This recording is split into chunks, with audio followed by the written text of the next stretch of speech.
Happening today, the state's working to help graduate students who may be losing access to federal student loans. The U.S. Department of Education removed certain fields from a list of professional degrees, making some students ineligible. Your reporter Taylor Knight is outside the Capitol in Hartford for us this morning. Taylor, good morning to you. So who could this new proposal benefit?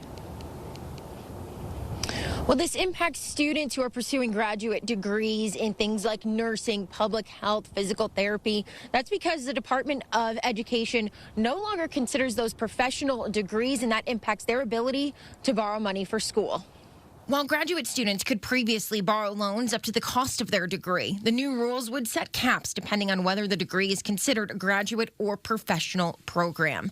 The Education Department says nursing, physical therapy, dental hygiene, occupational therapy, and social work, as well as fields outside of healthcare like architecture, education, and accounting are no longer considered professional programs.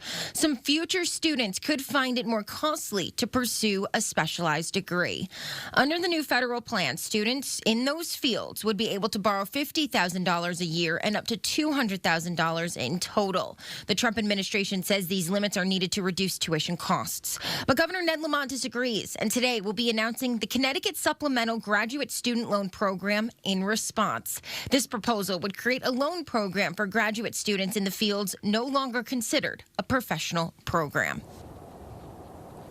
The governor will be making that announcement at UConn's Hartford campus, which is home to the School of Social Work. Your reporter live in Hartford, Taylor Knight, Channel 3 Eyewitness News.